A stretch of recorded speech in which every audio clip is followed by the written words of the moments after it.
The following is a listener-supported ministry from the Grace Evangelical Society. The Grace Evangelical Society has a national conference every year, and today we're going to revisit 2024 by way of an interview.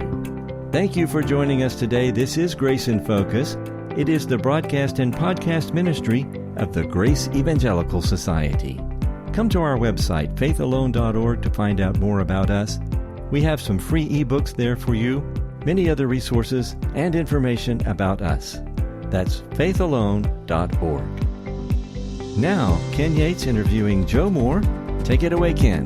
Welcome to another episode of Grace in Focus. This is Ken Yates, Grace Evangelical Society, and we are at the National Conference here out in Camp Copus near Denton, Texas.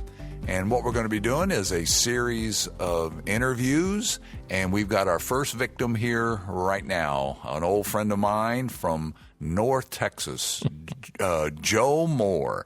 I was a pastor out in Honey Grove, Texas, which is kind of up there near Paris, for those who do not know the area. And Joe lives up there. Joe, tell us where you're from up there. Well, I live at Bonham. It's about 7-8 miles from Honey Grove. And that's how I met Ken, and that's how I got into GES. And you had some familiarity with theme ministry, right? Right, but in years past. Right. That's where Free Grace was introduced to me. Right. You know, I was a Methodist, early on, so don't hold that against me, Ken.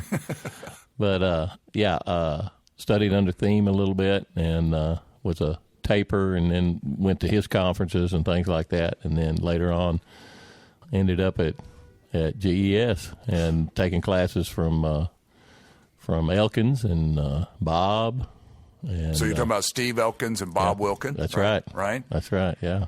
Now, how did you get introduced to the tapes as a Methodist? How did that come about? Well, I had a buddy that went and attended one of Theme's conferences, says, hey, you got to listen to this guy, And he was in Houston at a church down there, and so couldn't drive down there, and so he sent out the tapes for free or whatever, so we supported him for many years.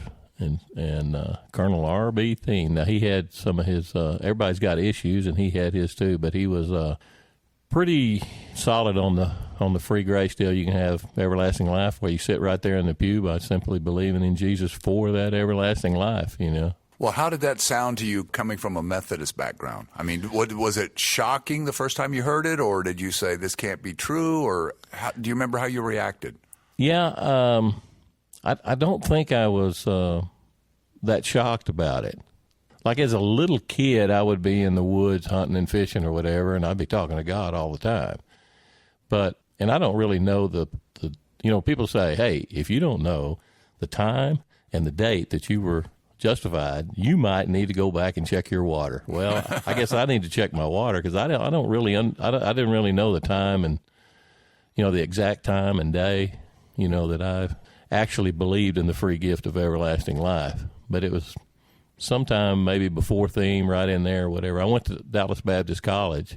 Oh, okay. Yeah. Oh, that's what you played basketball there, that's right? Right? Yeah. Mm-hmm. Yeah. So, and for those who you obviously can't see him, Joe's a real tall guy, and was a ball player in college and a very, very good one, and coached basketball afterward.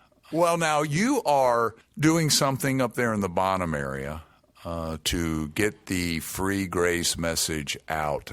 Like I said, I was a pastor up there for a few years, and I know that the message of grace here in these small towns, we're talking about Bonham, we're talking about Honey Grove, and we can even get to some smaller towns up there.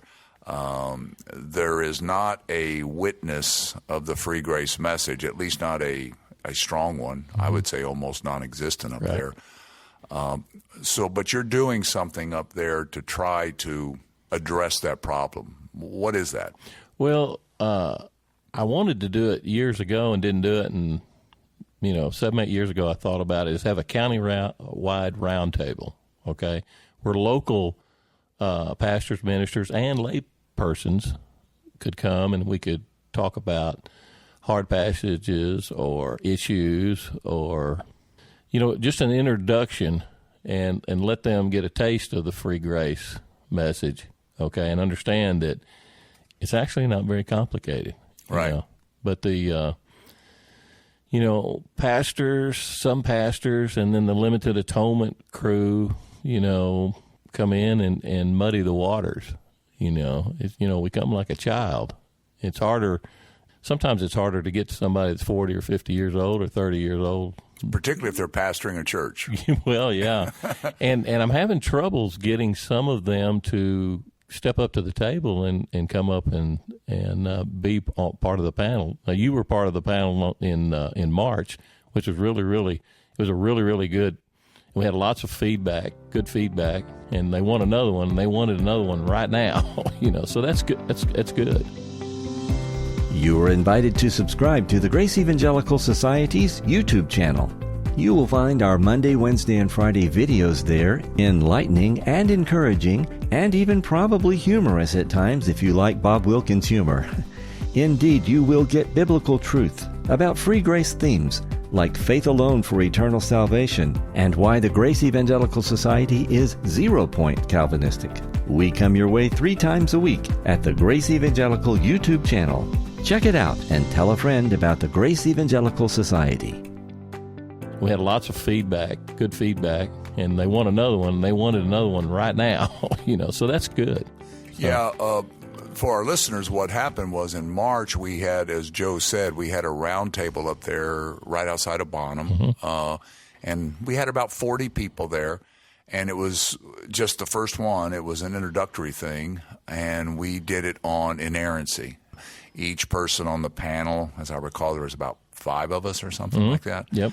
We gave our view on inerrancy, and I will say that all 5 of the speakers, they believed in inerrancy, and we're going to start from there now saying, okay, or you are. Right. If the Bible is true, what does the Bible say about these topics, these very important topics? Because I think you'll agree with me, Joe, and you can tell me if you don't, but a lot of times in situations like these, in these small churches and these small country churches, because that's what we're talking about, it's not that the people are opposed to free grace necessarily. Now, maybe some are. Mm-hmm. They've just never been exposed to it. Well, the educated ones are opposed to it. Sure. Ones that come out of seminary and things like that, or not all of them, but the layperson that reads his Bible every night or whatever, they're going, hey, that kind of sounds like what I was reading last night, right? Or what grandmother told me, Right. And so the next ones that you plan on having are on the Gospel of John, right? Right. And what's your vision there?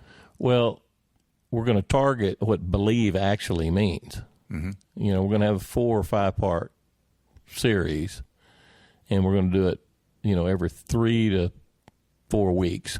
Mm-hmm. And have a 5-part deal and, end up trying to unmuddy the water, so to speak. Right. There's going to be there wasn't much fireworks at the last one, but I figured there'd probably be some fireworks and some pushback. Right. And we're going to have more give and take at the end. Remember, we kind of got ran out of the building there because they were trying to set up for something else, but we're going to have more Q&As from the audience. Right. This next time. I tell you one thing, I was encouraged when I was there in March. There were a couple guys who came up to me, younger guys, who said that they were interested in studying the Bible more deeply, and they asked even about our GES seminary. Yeah. And so who knows? Up there, some of these guys, they'll hear, particularly when we get in the Gospel of John, mm-hmm. and see these issues. Maybe we'll win some people over there. Right. So now we're here for this conference. Tell me what your favorite part of the conference, I know you've been here before. This is not your first conference, but what do you like most about the national conference here? Well, I'll tell you what I like least is 2 guys came and hauled me up here to be on the air. Well, I said you were the first victim. In chains, No, I'll tell you, the speakers are superb. And but they're so accessible as well afterwards. Everybody is so caring of, everybody's got questions, and they're so caring about your questions. And and not that I'm asking lots of questions, but I'll hear people say, "Hey, Ken, what about this? What about that?" And it's just fun to listen and see the give and take, among believers, and the fellowship that goes on afterwards, in between, in the bathroom, or it's just it's such a refreshing, just experience, really.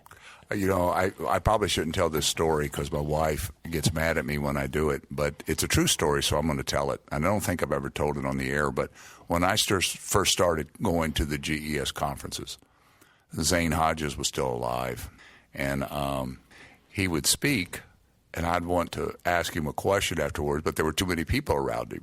And so I remember one conference, I don't even remember what he was talking on, but I had a question for him, but I couldn't get to him. And then he had to go to the bathroom. So I followed him in the bathroom. And then when I came out of the bathroom, my wife said, "What were you doing in there?" I said, "I went in there to ask Zane a question." She goes, "Can you let that man go to the bathroom in peace?" The way Joe is describing it's absolutely right. It's ever since I've been here, it's just so great. There's a air of fellowship and just a closeness with everybody. And I can't even think of a single person in all the years that I've been coming where, oh, no, I can't approach him and ask him or talk to him about that. Now, when are you planning on doing this next roundtable? Probably in the next 2 or 3 weeks. And you're going to do it like every 3 weeks after that? If we can. Right. Yeah. Scheduling panelists that can kind of keep us on the straight and narrow. Sure. And make sure we don't get off in a ditch. I don't want anybody to come and then have a bad experience because we got a giant argument on something that I don't want anybody sowing any discourse. Sure. So I got to be careful about that. Well, I'm hoping to be a part of it, and Joe, we appreciate what you're doing up there in the far north regions of Texas, and I hope to be a part of those panels. I hope it'll work out that I can travel, and if you're living up there in that area, be looking for it. Joe Moore will be putting the info out, and we're going to have some discussions on coming up, hopefully, Lord willing, on the Gospel of John and how that relates to free grace. And Joe, we really appreciate it. And thanks for being here, and thanks for all what you do for GES. Thank you. And do I still get my $4? Sure. Yeah, I'll take you out for a cup of coffee here in just a little bit. And for our listeners, remember, keep grace in focus. Be our guest and subscribe to our 48-page magazine, 6 issues per year, also called Grace in Focus, by emailing your name and snail mail address to ges@faithalone.org. That's faithalone.org. On this program, we keep our requests for financial partners to a minimum. But if you are interested in becoming a financial partner with Grace in Focus, you can find out how to do that at faithalone.org. On our next episode, must faith in Christ include that He is the only exclusive way to eternal salvation? Join us next time, and until then, let's keep grace in focus. The proceeding has been a listener-supported ministry from the Grace Evangelical Society.